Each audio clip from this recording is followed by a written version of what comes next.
మీలో కొంతమందిని నేను కనుక పక్కకి తీసుకెళ్ళి ఇండివిజువల్గా వ్యక్తిగతంగా మాట్లాడితే యంగ్ పీపుల్ని పర్టికులర్గా మీ యొక్క ఇంట్రొడక్షన్ ఇట్లా ఉంటుంది. ఎలా అంటే మీరు బాగా ఓపెన్ అయిపోతే కనుక, సార్ నా జీవితం అంత మంచిది కాదు, నా జీవితం అంతా ఫెయిల్యూర్స్, మా ఇంట్లో నాకు మంచి మోటివేషన్ లేదు, మా ఇంట్లో నన్ను చాలా ఇబ్బంది పెట్టారు, మా మమ్మీ మంచిది కాదు, మా డాడీ మంచోడు కాదు, మా ఫ్యామిలీ మంచిది కాదు, మా యొక్క తోబుట్టులు మంచోడు కాదు, నా యొక్క ఊరు మంచిది కాదు, మా యొక్క కల్చర్ మంచిది కాదు, మా యొక్క రీజియన్ మంచిది కాదు, నా లైఫ్ మంచిది కాదు, నేను టోటల్ ఫెయిల్యూర్. ఇది మీలో చాలామంది ఇచ్చేటువంటి ఇంట్రొడక్షన్. దీంట్లో కొన్ని లేకపోతే అన్నీ మీరు చెప్పొచ్చు. My life is a waste, I'm totally A collapse. నా జీవితం అంతా కూడా విఫలమైంది, నా జీవితం అంతా కూడా ఓటమి పాలే, అందుకే నేను ఎందుకు పనికిరాని వ్యక్తిగా ఉండిపోయాను, నాకు అన్నీ కూడా ఛాలెంజెసే, నాకు అన్నీ కూడా అడ్డంకులే, నాకు అన్నీ కూడా అటాక్సే, అందుకే నేను లైఫ్లో ఏమాత్రం పైకి వెళ్ళలేకపోయాను, నాకే గనక అవకాశం ఉంటేనా బాగుంటుంది. ఇది మనలో చాలామందికి ఉండేటువంటి అభిప్రాయం.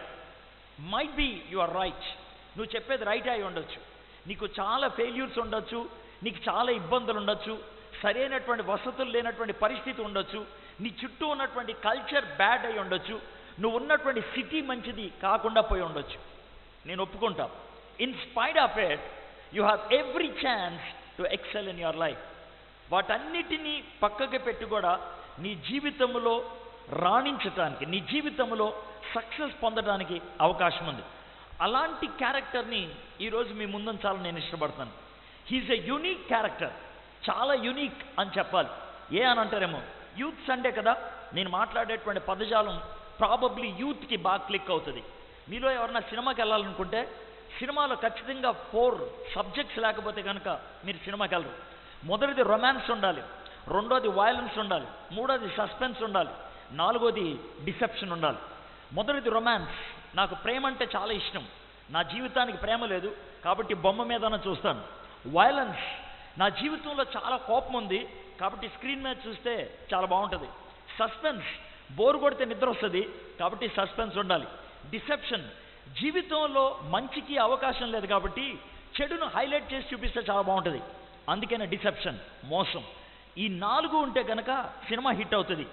ఈ 4 ఉండి కూడా జీవితంలో మకుటమి లేని మహారాజుగా, పాపము లేని వ్యక్తిగా జీవించగలిగాడు జోసెఫ్. జోసెఫ్ జీవితాన్ని ఈరోజు చూడాలని నేను ఇష్టపడుతున్నాను. I want to tell you very quickly the life of Joseph. Joseph చాలా గ్రేట్ క్యారెక్టర్ అని చెప్పాలి. నాకు అవకాశం ఉంటే కనుక జోసెఫ్ అబ్రహాము కంటే శ్రేష్ఠుడు అని పుస్తకం రాయాలనుకుంటుంది. ఎందుకనంటే అబ్రహాము పుట్టుక గురించి మనకు డీటెయిల్స్ లేవు, అబ్రహాం యొక్క బాల్యం గురించి మనకు డీటెయిల్స్ లేవు, అబ్రహాం 75 ఇయర్స్ దగ్గర నుంచి మనకు ఉంది అంతే. కానీ జోసెఫ్ అలా కాదు.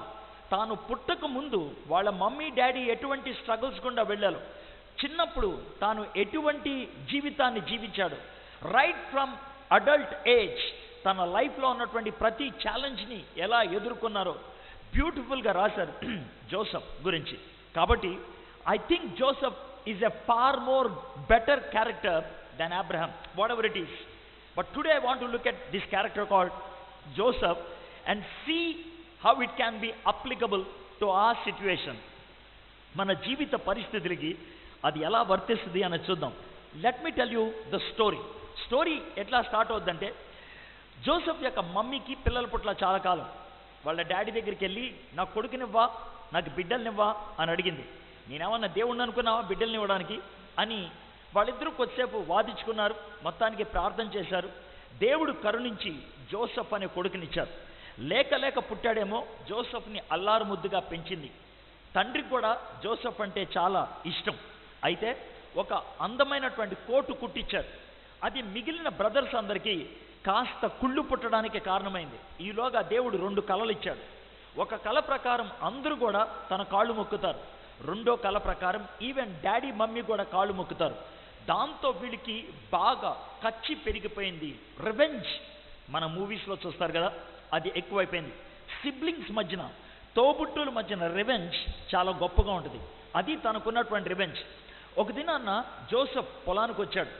ఈ యొక్క మందను కాస్తా ఉన్నప్పుడు జోసెఫ్ వయసు అప్పుడు 17 years, అంటే ఇంటర్మీడియట్ స్టూడెంట్. బ్రదర్స్ అంతా కూడా అతన్ని ఒక గుంతలో పడేశారు.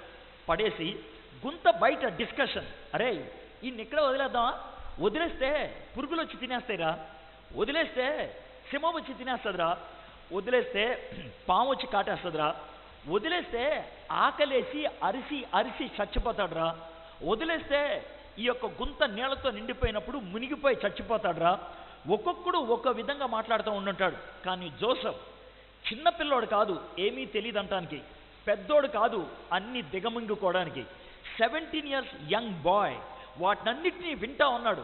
ఎంత హారిబుల్గా ఉంటుందో ఆలోచించండి. సొంత అన్నోళ్ళు వీడిని ఎలా చంపితే బాగుంటుందో అని ఆలోచిస్తూ ఉంటే వీడు కూర్చొని వింటా ఉన్నాడు. అంతలోకి అన్నకు ఒక చిన్న ఐడియా వచ్చింది, అరే వీడిని అమ్మేస్తే మనకేమొస్తుందిరా, ఒక పని చేద్దామా, వీడిని వాళ్ళకి అమ్మేద్దాంరా, వస్తున్నారు కదా, అమ్మేస్తే కనీసం బఠానీలను కొనుక్కోవచ్చు అని వాడిని పైకి లాగి, ఏమండి వీడు మా బ్రదర్ అంటే వాళ్ళు కొనుక్కోరు, వీడెవడో పనికిమాలినోడు, వీడిని కొనుక్కుంటారా అని వాళ్ళు అమ్మేశారు. ఎంత బాధగా ఉంటుందో చూడండి. సొంత బ్రదర్స్ వీడెవడో మాకు తెలియదు సార్ అని అమ్మేశారు. వాడిని గాడిదెక్కించుకొని తీసుకెళ్తా ఉంటారు.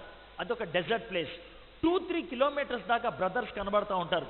టాటా చెప్పాలా, పళ్ళు కొరుకుతూ రే నీ అంతు చూస్తాను అనాలా తెలియదు మనకి. We don't know. But I presume Joseph చాలా కూల్గా వెళ్ళిపోతూ ఉండుండొచ్చు.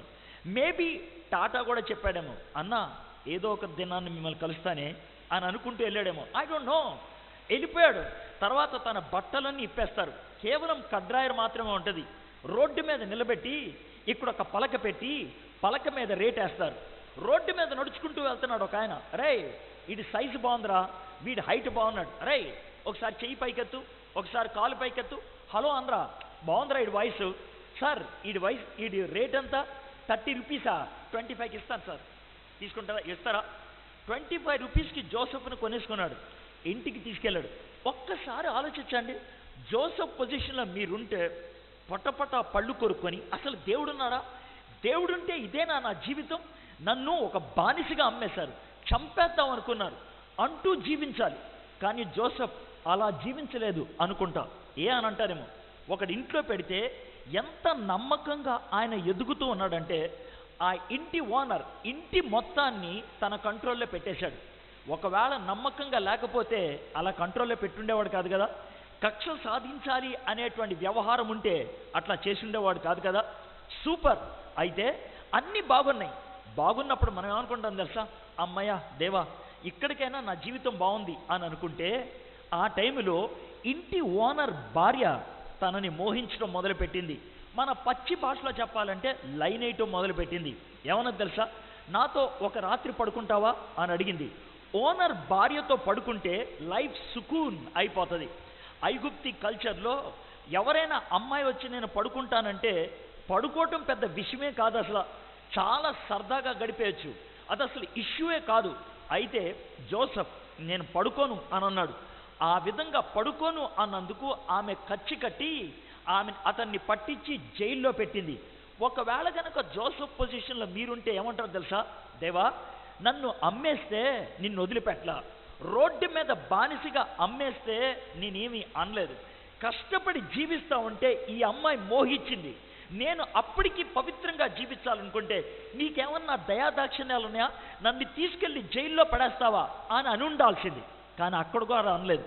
మీకు ఎలా తెలుసండి అంటారేమో, తోటి జైల్లో ఉన్న వాళ్ళు వచ్చి అయ్యా జోసెఫ్ మా కళలు వచ్చాయి అన్నాడు. చెప్పండి చెప్పండి అని అన్నాడు. ఇద్దరు కళలు చెప్పారు. నాకు తెలుసు ఈ కళలకు భావం. ఎలా తెలుసో తెలుసా, నాకు దేవుడికి క్లోజ్ రిలేషన్ ఉంది, అందుకే కళల భావం చెప్పగలను. జోసెఫ్ ఆ సిట్యుయేషన్లో కూడా కళల భావం చెప్పేశాడు. అయిపోయింది, తనకి అట్లీస్ట్ ఎగ్జిట్ దొరుకుద్ది అనుకున్నాడు. కళ నుంచి లాభం పొందినవాడు మర్చిపోయాడు. రాజుగారి దగ్గర సైలెంట్గా ఉండిపోయాడు. కొన్ని దినాల తర్వాత రాజుగారికి కళ వచ్చింది. కళ వస్తే ఈ కళకి భావం ఎవరు చెప్తారు అని అనుకుంటే రాజుగారి పక్కనే ఉన్నటువంటి వ్యక్తి, సార్ నాకు తెలుసు ఎవడు చెప్తాడు అని తన బ్యాక్గ్రౌండ్ చెప్పాడు. రాజుగారు జోసెఫ్ని తీసుకొచ్చాడు. జోసెఫ్ కళకి భావం చెప్పేశాడు. అంతే, ఐగుప్తి సామ్రాజ్యానికి ఫైనాన్స్ మినిస్టర్ అయిపోయాడు. సూపర్ కదా. అయితే అక్కడ ఉన్నత పొజిషన్లో ఉన్నప్పుడు ఒకానొక దినాన్న 10 మంది అడుక్కుంటూ చిప్పలు పట్టుకొని వచ్చాడు. ఎవడ్రా ఈ 10 మంది అని చూస్తే వాళ్ళ సొంత అన్నలే. దొరికారు బిడ్డ, నీ అంతు చూస్తానురా అని అన్నాడా? అనలేదు. నేను కక్ష సాధిస్తానురా అని అన్నాడా? అనలేదు. వాళ్ళని చూసి పక్కకెళ్ళి ఏడ్చాడు. వాళ్ళకి ఒక స్థావరం కల్పించాడు, వాళ్ళని స్వీకరించాడు, ప్రేమించాడు. యోసేపును బట్టి ఇశ్రాయేలీలు ఐగుప్తు దేశంలో 430 సంవత్సరాలు జీవించారు.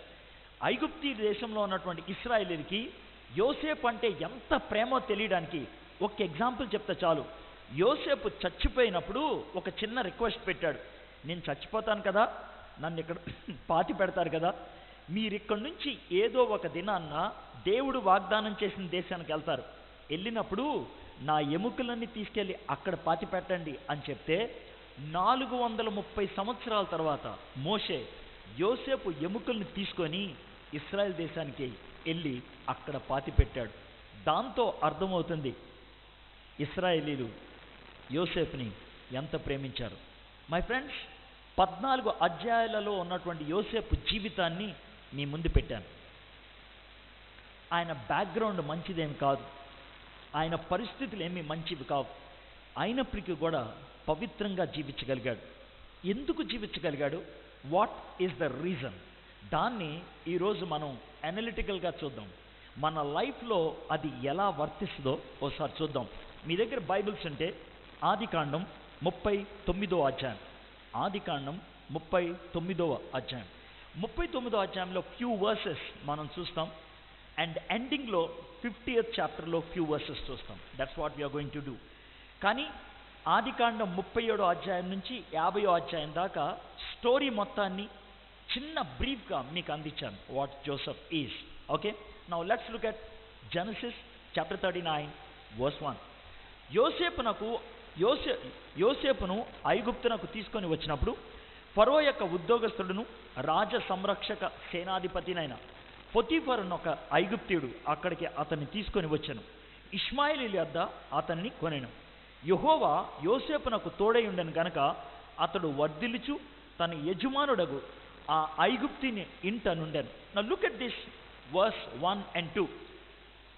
ఆయన్ని ఒక బానిసగా అమ్మేశారు. ముందు అన్నలు కాదన్నారు, తర్వాత బానిసగా పెట్టి అమ్మేశారు. ఐగుప్తి దేశంలోకి వచ్చారు. ఐగుప్తి దేశంలో యెహోవా దేవుడు ఉన్నాడా? లేదు. మన భాషలో చెప్పాలంటే చర్చ్ ఉన్నదా? లేదు.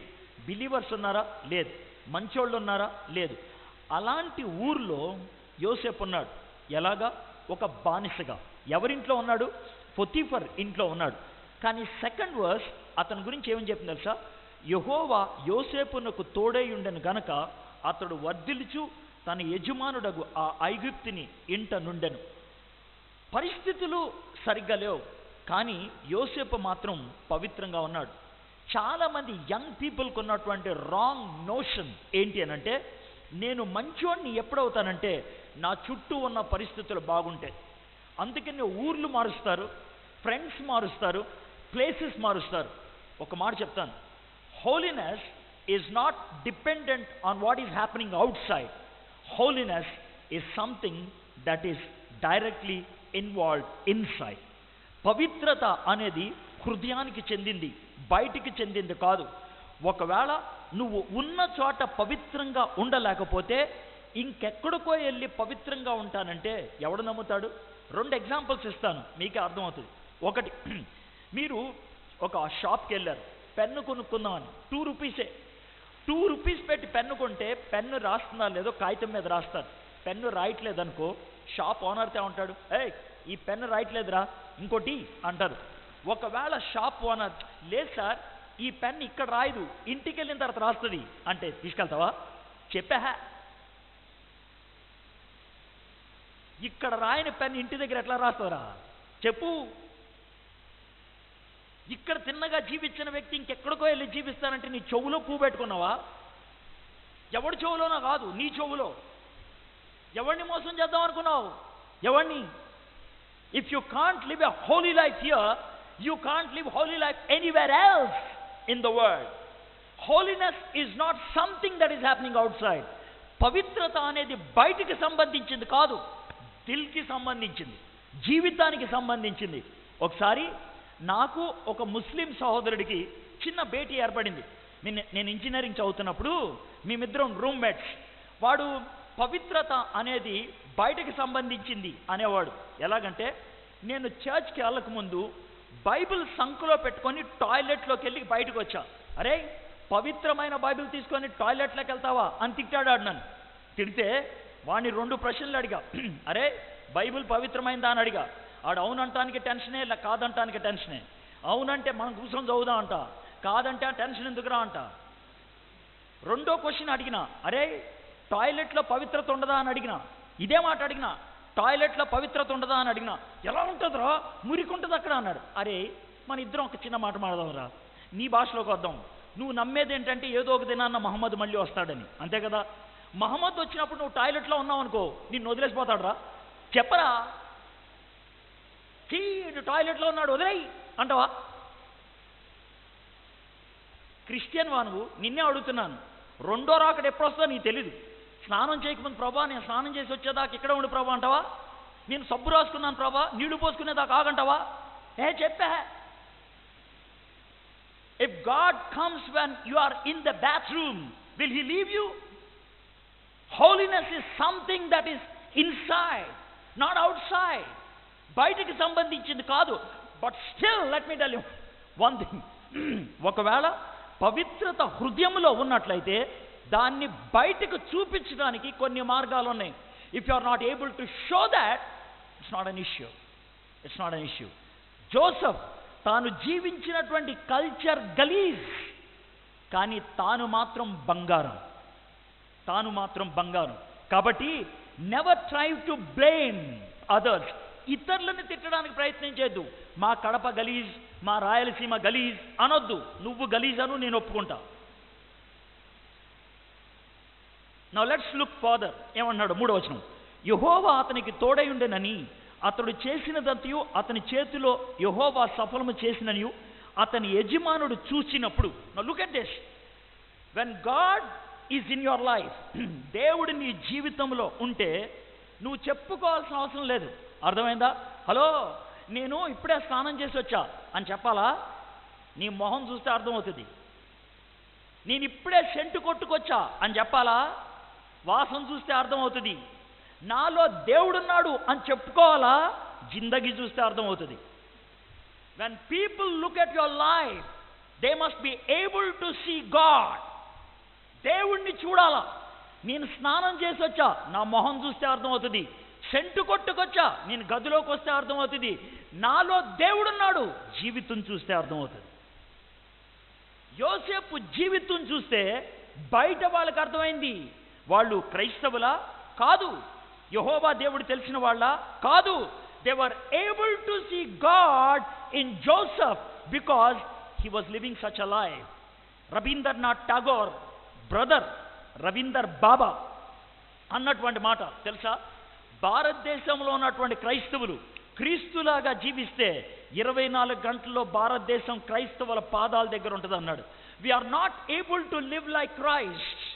We are not able to depict Christ in our lives. యేసు క్రీస్తు జీవితాన్ని మన జీవితంలో చూపించలేకపోతున్నాం.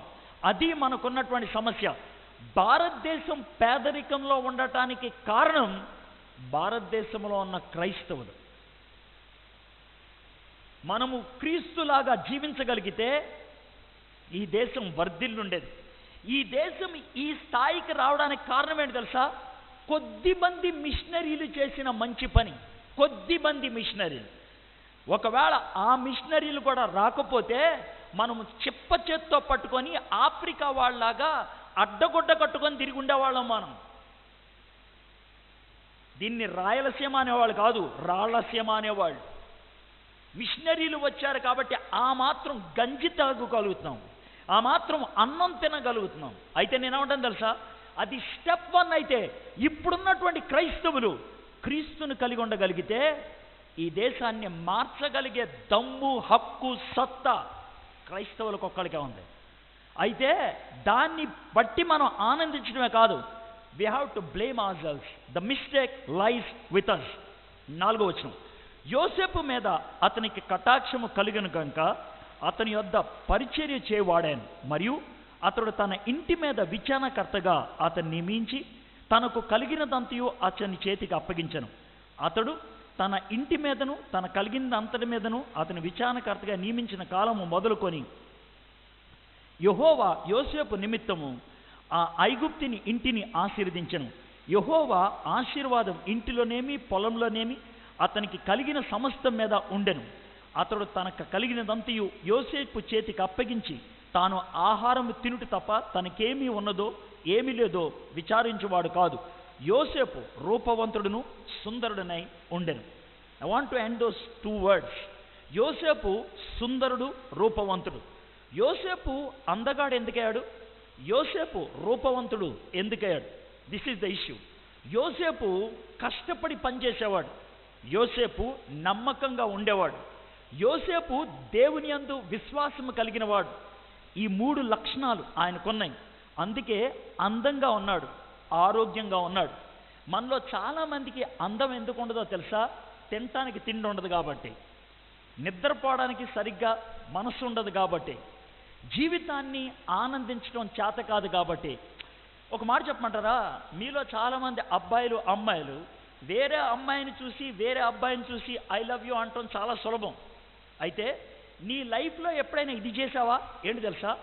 అద్దంలో తలదూకుంటూ ఐ లవ్ యూ రా అని అన్నావా? ఎప్పుడైనా చెప్పా అన్నావు? నువ్వు నిన్ను నువ్వు ప్రేమించుకోవటం చేత కానప్పుడు ఇంకెవరినో ఎవరినో ఏం ప్రేమిస్తావు నువ్వు? జోబులో 10 రూపాయలు లేదు, ఎదుటోడికి 100 రూపాయలు ఇస్తానంటావు.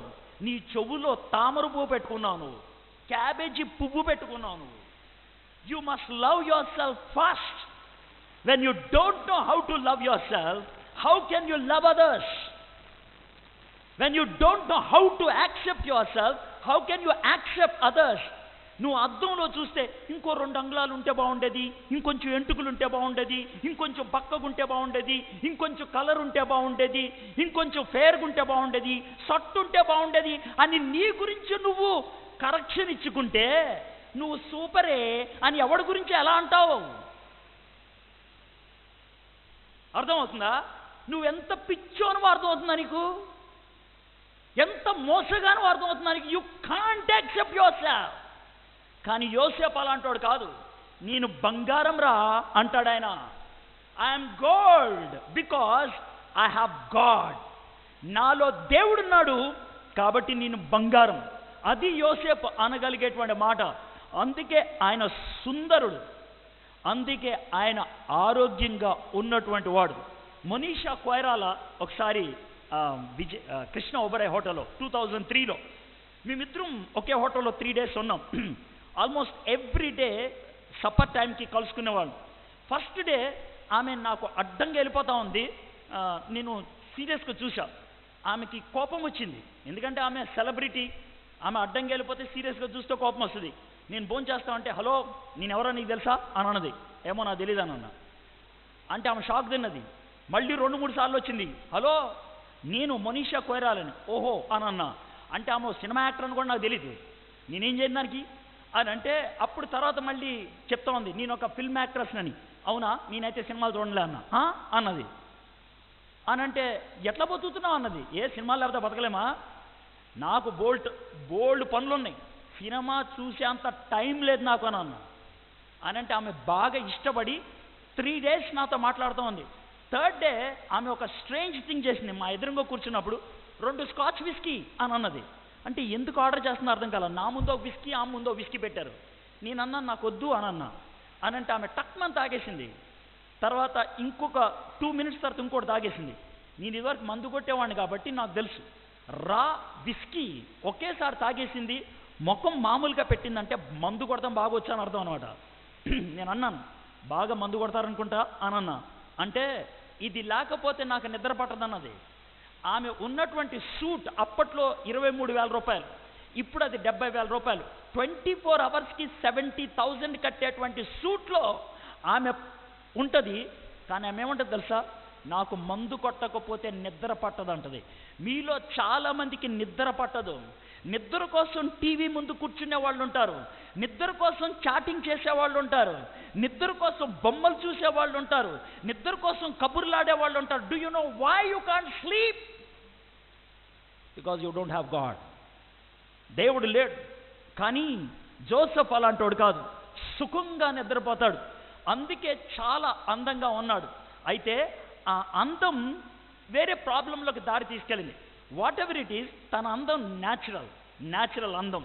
అయితే మనోళ్ళు అన్యాచురల్గా అందగాళ్ళు అవుదాం అనుకుంటారు. అయితే నాకు కొంచెం అర్థం కాని విషయం ఏంటంటే, let me give you a little comparison.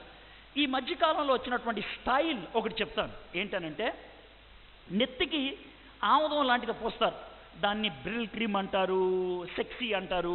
ఎంటుకలు ఇలా నుంచుంటాయి, దాన్ని స్పైక్ అంటారు. మీలో ఎవరికైనా స్పైక్ ఉంటే కనుక వాడు సూపర్. అర్థమైందా? అయితే రోడ్డు మీద చెత్తకాయతలు ఎత్తుకునేవాడిని చూడండి, వాడు 2-3 నెలలు నూనె రాయుడు, పిడచకట్టి ఎంటుకలు వాడి నుంచుంటాయి. వాడికి నీడుకి ఏమన్నా తేడా ఉందా? ఏమీ లేదు. అక్కడితో ఆగిపోద్దు. హలో, ఇప్పుడే నవ్వేస్తే చివరికి వచ్చిన తర్వాత ఏముండదు, ఆగు. నెక్స్ట్ ఏంటి తెలుసా, వీడు ఆ స్పైక్స్కి పైన చిప్ప పెట్టి ఎడ్జ్లో బర్గండీ రాస్తాడు, అంటే రెడ్ కలర్ రావడానికి. చివర రెడ్ కలర్ ఉంటే దాన్ని సూపర్ అంటారు. చెత్త కాగితాలు ఎత్తేవాడిని చూసావా, 2-3 నెలలు నూనె రాయకపోతే వాడింటుకులు కూడా ఎర్రగానే ఉంటాయి. అర్థమైందా? వాడిది న్యాచురల్ బర్గండి, నువ్వు డబ్బులు ఇస్తే వచ్చినటువంటి బర్గండి. ఓకే, ఆ తర్వాత వాడు పేదోడు కాబట్టి వాడు షర్ట్ వేసుకోడు. నువ్వా నీ గొప్పతనం చూపించుకోవడానికి ఉన్న షర్టు పీకేస్తావు. వాడికి నీకేమన్నా తేడా ఉందా? వాడు పేదోడు, చిరిగిన ప్యాంట్ వేసుకుంటాడు.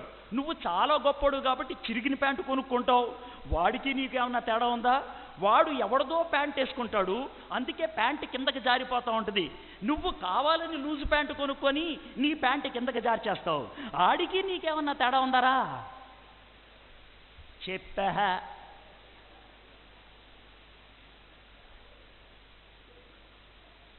చీప్గా అల్ట్రా మోడర్న్ అవ్వాలంటే చెత్త కాగితాలు ఎత్తు 2 నెలలు అయిపోతావు. దానికో స్టైలు, అర్థమైందా? ఇలాగనుడు మొహం కాదు, నిన్ను నువ్వు ప్రేమించుకోవడం చేత కాదు, ఇంకేదో వాగుతున్నావు నువ్వు. You don't know how to love your heart. నీ గుండెను నువ్వు ప్రేమించడం చేత కానోడు ఇంకేదిరా నువ్వు చేసేది, ఇంకేంట్రా నువ్వు చెప్పేది? But Joseph loved himself. Joseph తన్ను తాను బాగా ప్రేమించుకున్నాడు, అందుకే సుందరుడు, అందుకే ఆరోగ్యవంతంగా ఉన్నాడు. అయితే ఆ తర్వాత ఏమైందో చూడండి, ద రియల్ క్లిక్. 7వ వచనం. అటు తర్వాత అతని యజమానిని భార్య యోసేపు మీద కన్ను వేసి తనతో శయనించమని చెప్పాను. జోసెఫ్ని దేవుడు 2 స్థితుల్లో బాగా టెస్ట్ చేశాడు. 2 స్థితుల్లో క్లిష్టమైనటువంటి అనుభవాలు గుండా వెళ్ళనిచ్చాడు. ఒకటి పెయిన్లో, రెండోది ప్లెజర్లో. ఒకటి పెయిన్లో, నొప్పిలో, రెండోది ప్లెజర్లో, ఉన్నతమైనటువంటి స్థాయిలో. ఇటు పెయిన్లో అటు ప్లెజర్లో 2 చోట్ల కూడా ఆయన విజయాన్ని సాధించాడు. ఎవడైతే ఎక్కువ పరీక్షలు రాస్తాడో వాడు పెద్ద ఆఫీసర్ అవుతాడు. అవునా కదా? ఒకసారి 2002 విజయవాడలో నాస్తికులకి క్రైస్తవులకి మధ్యన 3 రోజులు డిబేట్ జరిగింది. ఓకే, క్రైస్తవులు చెప్పిన డిబేట్లో నేను కూర్చున్నాను, నేను, నా పక్కన పండిట్ ఫ్రాన్సిస్ గారు. సెకండ్ డే ఆఫ్టర్నూన్ అప్పటికే నాస్తికులకి పాయింట్స్ లేవనే విషయం అర్థమైపోయింది. ఆ రోజు గుత్తా రాధాకృష్ణ, ఆంధ్రప్రదేశ్ నాస్తిక సమైక్య అధ్యక్షుడు, నా పక్కన కూర్చొని భోంచేస్తా ఉన్నాడు. భోంచేస్తూ ఆయన అడిగిన ప్రశ్న ఏంటి తెలుసా? ఎడ్వర్డ్ గారు, ఏదేమన్నా సరే మీ క్రైస్తవ బోధకులు మోసగాళ్ళండి అని అన్నాడు. ఏ సార్, ఎందుకు సార్ అన్నా. ఏ అంటే, మీరు బోధించేటప్పుడు ఏం బోధిస్తారు సార్? యేసు ప్రభు దగ్గరకు వస్తే ఏ శ్రమలుండో, ఏ కష్టాలుండో, జీవితం అంతా హాయిగా ఉంటుంది అని పాటలు కూడా రాసుకున్నారు కదా సార్ అని అంటే, అవును సార్ అన్నాడు. మరి ఒక్కడు చూపించండి సార్, ఒక్కడు చూపించండి. మంచి క్రైస్తవుడు సమస్యలు లేకుండా, కష్టాలు లేకుండా వాడిని ఒక్కడు చూపి అని అన్నాడు. కరెక్టే సార్, లేరు సార్. మరి ఏం సార్, అబద్ధం కాదా, అది మోసం కదా అని అన్నాడు. సార్ మీకు చిన్న స్టోరీ చెప్తాను సార్. చెప్పండి, మీకు స్టోరీలు చెప్పడం బాగొచ్చుగా, చెప్పండి అని అన్నాడు. సార్, మీరు నేను కలెక్టర్ ఆఫీస్కి వెళ్ళాం సార్. కలెక్టర్ గారు మీ దోస్తు. కలెక్టర్ గారు మిమ్మల్ని గుర్తుపట్టారే, కూర్చోరా అని వాడి ప్యూన్ని పిలిచి, రే 2 టీలు పట్టరా అని అన్నారు. మనం టీ తాగేసి వెళ్ళిపోయాం సార్. మనం కలెక్టర్ ఆఫీస్లో 2 కలిసినాం. ఎవరెవరిని కలిసినాం? ఒకడు కలెక్టరు, రెండోది టీ అందించినటువంటి ప్యూన్ కదా సార్. అయితే నా ప్రశ్న, వీళ్ళిద్దరిలో జీవితంలో ఎక్కువ పరీక్షలు ఎవరు రాశారు సార్? ప్యూనా, కలెక్టరా? అఫ్ కోర్స్ కలెక్టరే కదా సార్. కలెక్టరు ఎందుకు కలెక్టర్ అయ్యాడు తెలుసా? పరీక్షలు ఎక్కువ రాశాడు కాబట్టి. వాడు ప్యూన్ ఎందుకు అయ్యాడు తెలుసా? పరీక్షలు రాయలేదు కాబట్టి. విశ్వాసులు కలెక్టర్లు సార్, టీ అందించేవాళ్ళు కాదు. If you are a Christian, if you are a believer, God expects you to be chief. నిన్ను తలగా ఉంచుతానంటే అది పరీక్షలు రాసి పైకి వెళ్ళాలి, ఇంట్లో దుప్పటి కప్పుకొని పడుకోవడం కాదు. ఎవడైతే ఎక్కువ పరీక్షలు రాస్తాడో ఆడు పైకి పోతాడు, ఉన్నతమైన పదవులు. దేవుడు యోసేపుకి అతి కఠినమైనటువంటి పరీక్ష పెడుతున్నాడు, పరీక్ష గుండా వెళ్ళనిస్తున్నాడు. మొదటిది పెయిన్లో పెట్టాడు, దాంట్లో గెలిచాడు. ఇప్పుడు ప్లెజర్లో పెడుతున్నాడు, సుఖములో. సుఖవంతమైనటువంటి జీవితం అన్నది సుఖాన్ని ఆయనకి ఆఫర్ చేశారు. మనం పడుకుందాం అని అంటే, see how beautifully Joseph answers. 8వ వచనం, అతడు ఒప్పక. హలో ఫ్రెండ్స్, ఆఫర్ వచ్చినప్పుడు మొదటిసారి నో అంటమే కష్టం. మొదటిసారి నో అంటే లైఫ్ ఈజీ. జీవితంలో మొదటిసారి పడ్డావా, అవుట్. మొదటిసారి నో అంటే నేర్చుకో.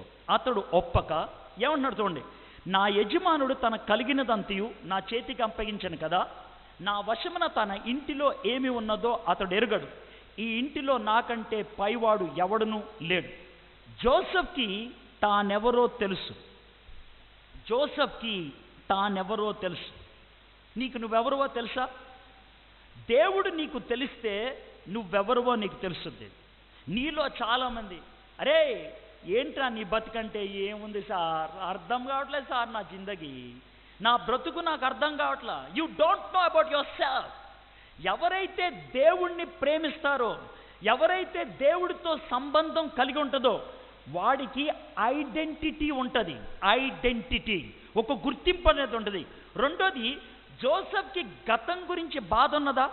వాళ్ళ అన్నలు మోసం చేశారని, వాళ్ళ అన్నలు అమ్మేశారని ఏమన్నా బాధ ఉందా? He is not looking back.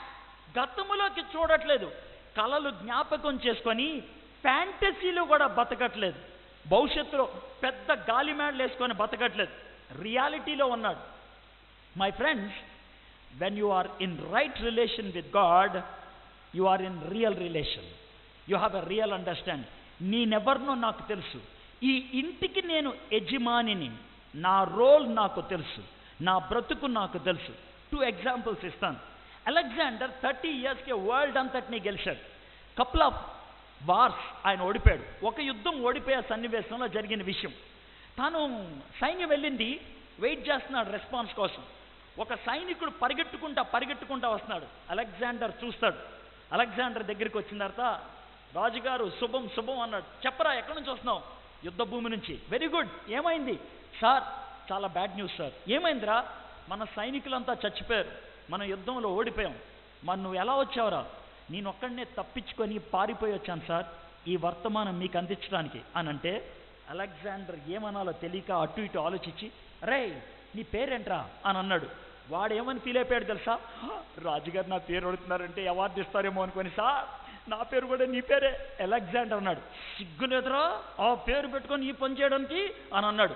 ఒక్కసారి షాక్ తిన్నాడు. అరే ఆ పేరున్నా మార్చుకో, లేకపోతే బ్రతుకన్నా మార్చుకో.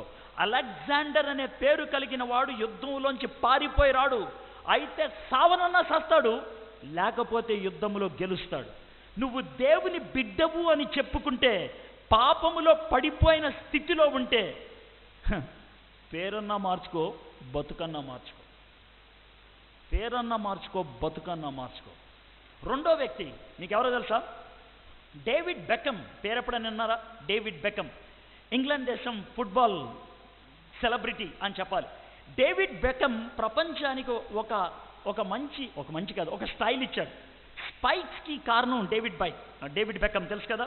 ఓకే, డేవిడ్ బెకమ్ అంటే అమ్మాయిలుగా కాదు అబ్బాయిలకు కూడా క్రేజ్, అంత అందంగా ఉంటాడు. మ్యాన్ విత్ గోల్డెన్ ఫుట్ అంటారు, బంగారు పాదం కలిగిన వాడు. డేవిడ్ బెకమ్ 2 కొడుకులు ఒకసారి ఫ్లైట్లో వెళ్తున్నారు. పెద్దోడికి 11 ఏళ్ళు, చిన్నోడికి 9 ఏళ్ళు. వాళ్ళిద్దరే వెళ్తున్నారు ఫ్లైట్లో. అంటే వేరే వాళ్ళు ఉన్నారులే, మమ్మీ డాడీ లేరు. ఫ్లైట్ వాబుల్ అవుతా ఉంటే పైలట్ చెప్పాడు, ఫ్లైట్ వాబుల్ అవుతుంది, బెల్ట్ వేసుకోండి అని. కొంతమంది కంగారు పడతా ఉన్నారు. అయితే తమ్ముడు ఏడుస్తూ మొదలుపెట్టాడు. అన్న వాడు ఇంకా చూసి ఎందుకు ఏడుస్తున్నారు అంటే, అన్న ఫ్లైట్ ఊగుతుంది, భయం వేస్తుందని. అప్పుడు ఆడన్నాడు తెలుసా, అరే మనం డేవిడ్ బెకమ్ కొడుకులురా, ఏడవకూడదు. డేవిడ్ బెకమ్ కొడుకులురా, ఏడవకూడదు.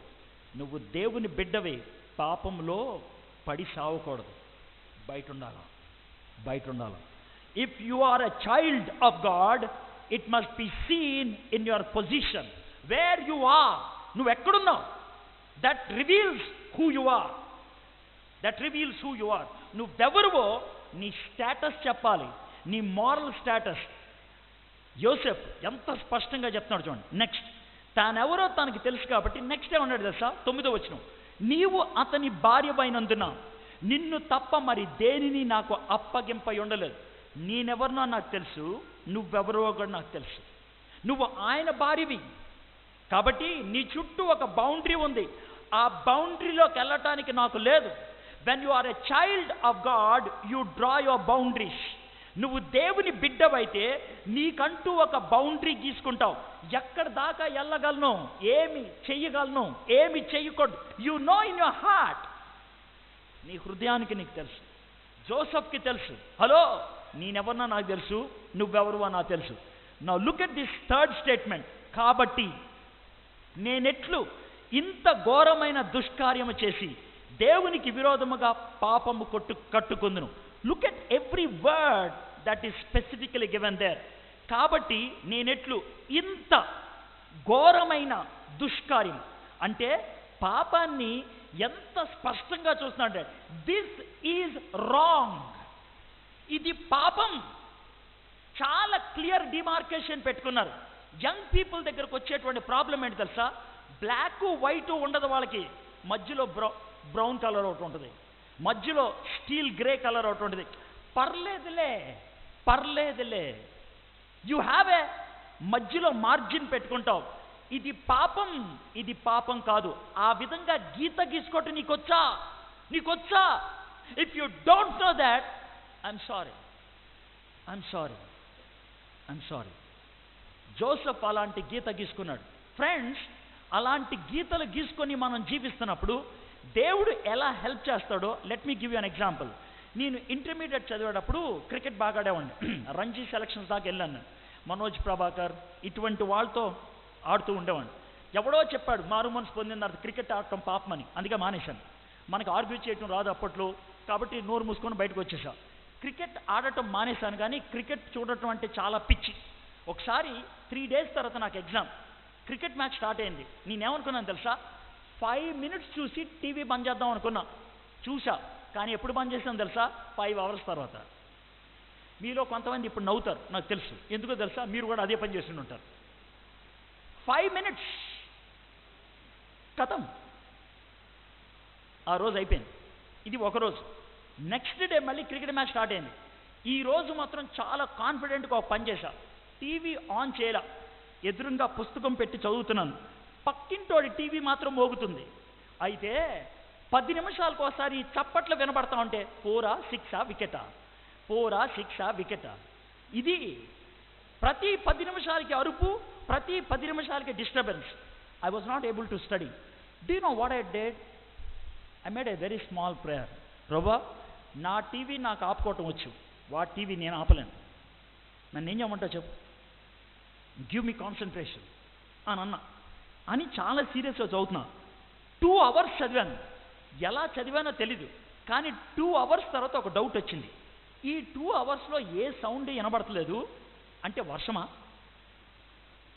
అని అనుకొని తల పైకెత్తి చూస్తే లైట్ ఎలగట్లేదు, ఫ్యాన్ తిరగట్లేదు. విషయం అర్థమైందండి తెలుసా, 2 hours కరెంట్ పోయింది. నా టీవీ స్విచ్ నేను ఆపితే పక్కింటో టీవీ స్విచ్ ఎవడాపాడు? నేను మీతో ఈ మాట ఎందుకు చెప్తున్నాను తెలుసా, మీలో చాలామంది ప్రభా ఆ టీవీ ఆపు, ఆ తర్వాత నేను ఆపుతానంటారు మీరు. అవునా కదా? బెల్ట్ తీసుకొని కొట్టాలి మిమ్మల్ని. నువ్వు ఆపాల్సింది ఆపవు, కానీ ఆడిది ఆపాలా. When you know how to stop what you can stop, God will stop what you cannot.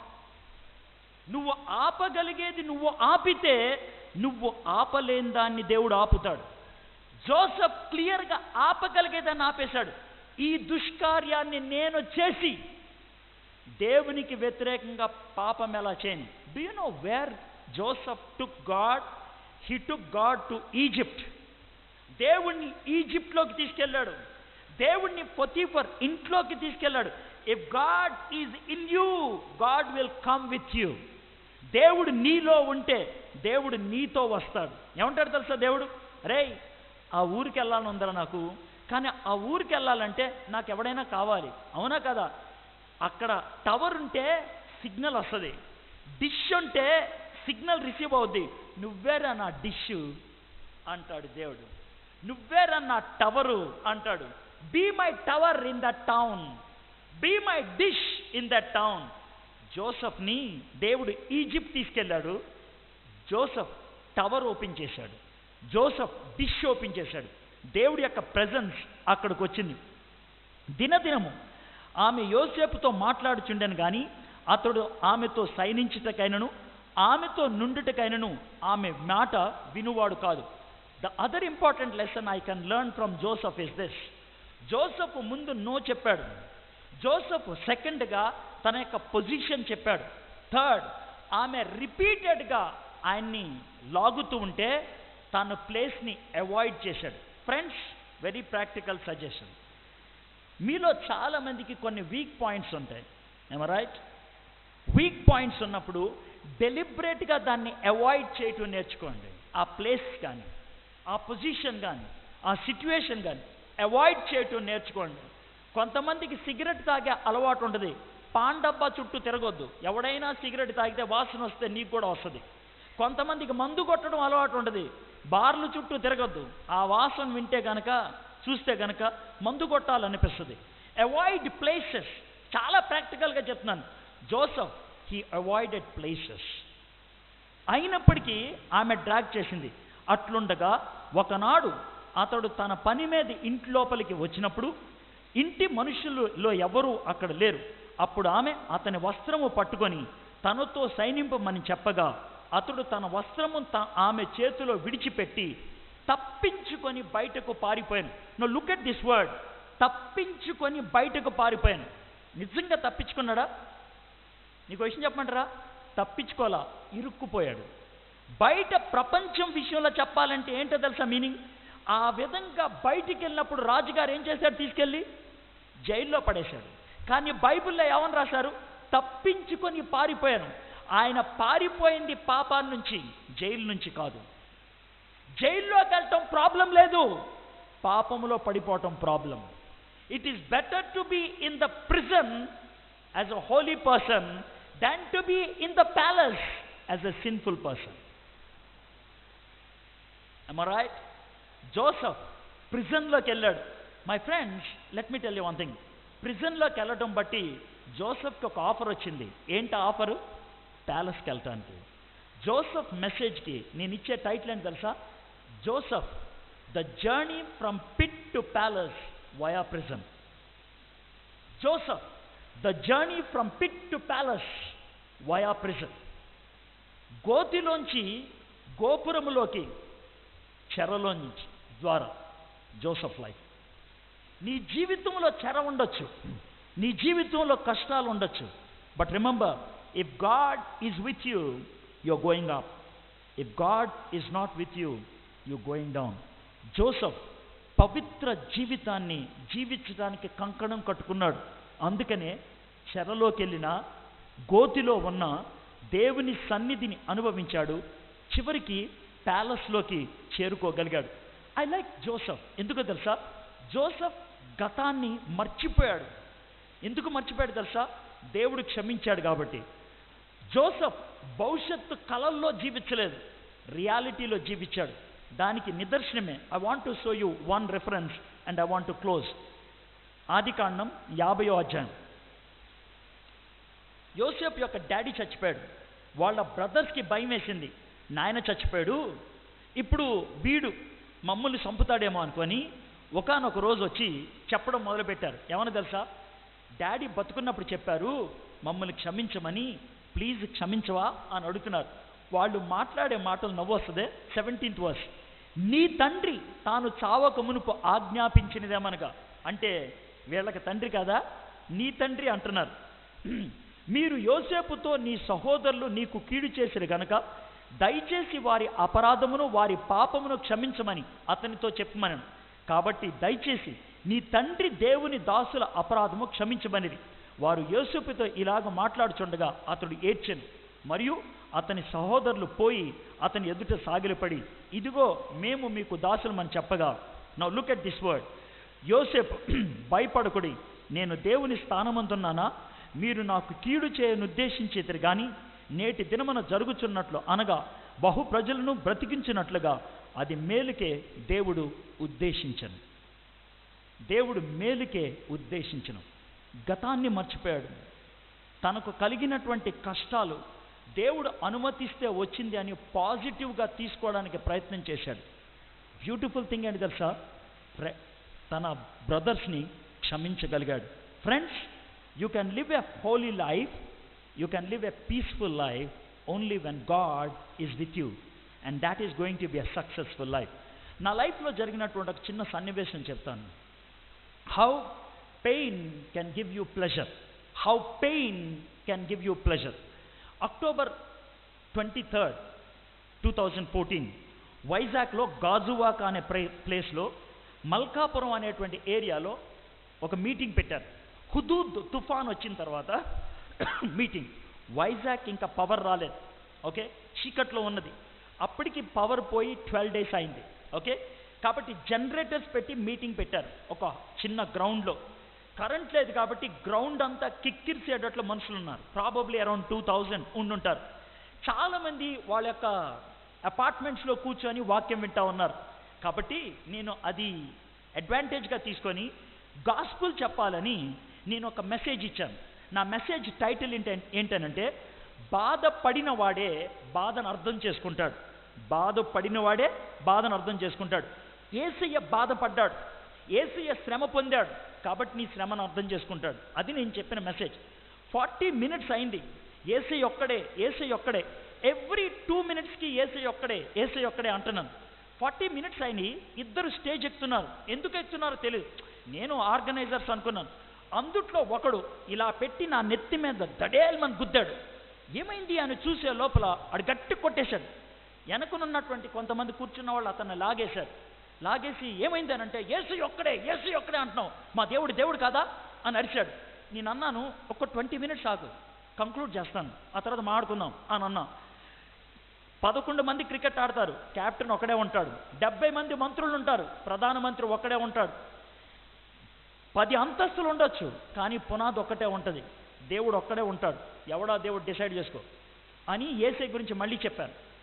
20 minutes అయిపోయింది. ఆల్టర్ కాల్ ఇస్తూ ప్రేయర్ చేశాను. ప్రేయర్ చేసే లోపల వెళ్ళిపోయాడు. సెకండ్ డే నన్ను మీటింగ్లో మాట్లాడనివ్వలేదు. వాళ్ళు ఏమన్నారంటే, వద్దన్న ఈరోజు అన్నారు. థర్డ్ డే కూడా ఆపడానికి ప్రయత్నం చేస్తే నేను ఊరుకోలేదు. I preach on that day. I preached on forgiveness, క్షమాపణ అనే మాట గురించి మాట్లాడుతూ నేను ఒక చిన్న స్టేట్మెంట్ వేశాను. ఏమన్నా తెలుసా? 2 days బ్యాక్ ఈ స్టేజ్ మీద నన్ను ఒక అతను వచ్చి కొట్టాడు. ఒకవేళ ఈరోజు అతను నా దగ్గరికి వస్తే ఐఎమ్ సారీ తమ్మి అంటాను. ఎందుకో తెలుసా? తన కోపాన్ని రేకెత్తిచ్చింది నేనే. ఐఎమ్ సారీ చెప్తాను అని అన్నాను. మెసేజ్ ఇచ్చేశాను. ఇది October 23rd, 2014. January 13th, 2016 ఈ సంవత్సరం రాజోల్ దగ్గర ఈస్ట్ గోదావరి అంతర్వేది పాలెంలో 75th anniversary జరుగుతుంది ఐపీసీ. దాంట్లో మార్నింగ్ మెసేజ్ ఇచ్చి స్టేజ్ మీద కొంతమంది నాతో ఫోటోలు తీసుకుంటున్నారు. ఇద్దరు నడుచుకుంటూ వస్తున్నారు దగ్గరికి. వాళ్ళని చూశాను, పెద్ద పట్టించుకోవాలి. మళ్ళీ ఫోటోల కోసం తిరిగాను. అందుట్లో ఒక అతను వచ్చి కౌగిలించుకుంటున్నాడు. ఎవడరా వీడు ఇంతగా కౌగిలించుకున్నాడు, హూ ఇస్ హీ అని అనుకున్నా. అన్నా నేనన్నా పండుని అని అన్నాడు. అంటే ఎవర్రా నువ్వు అన్నా October 23rd, 2014 మల్కాపురంలో మిమ్మల్ని గుద్దింది నేనే. మరి ఎందుకు వచ్చారా ఇప్పుడు? అన్నా నా పేరు మార్చుకున్నానన్నా, ఇప్పుడు నా పేరు పాల్. 1 week క్రితం నాకు మెసేజ్ పెట్టాడు. అన్నా ఏ గ్రౌండ్లో అయితే నిన్ను కొట్టాను అదే గ్రౌండ్లో నేను సాక్ష్యం చెప్తే మీరు వాక్యం చెప్పాలన్నా. అయితే ఇంతకాలం ఎందుకు ఆగాను తెలుసా?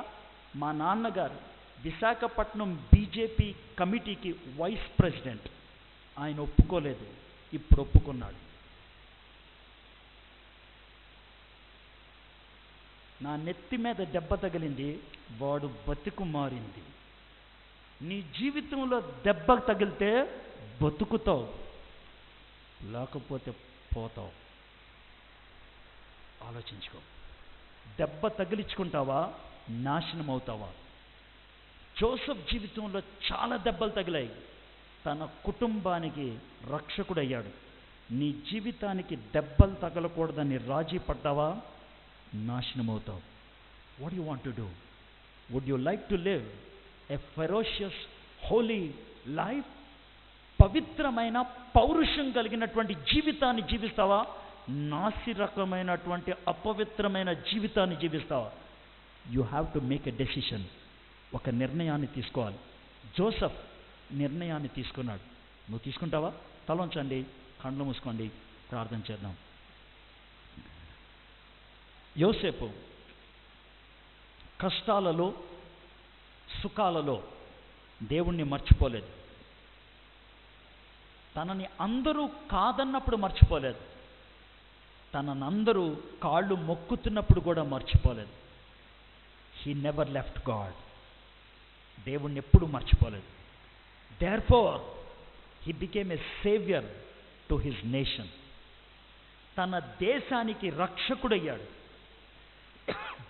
నువ్వు ఒక పవిత్ర జీవితాన్ని జీవించడానికి కంకణం కట్టుకుంటే, దేవుణ్ణి కలిగి ఉండాలని ఒక నిర్ణయం తీసుకుంటే, ఏ పరిస్థితుల్లో ఆయన దేవుణ్ణి విడిచిపెట్టకూడదు అని ఒక నిర్ణయం తీసుకుంటే, నువ్వు గోతులో పడినా చెరలో ఉన్నా దేవుడు నిన్ను ఆశీర్వాదంలోకి నడిపిస్తాడు.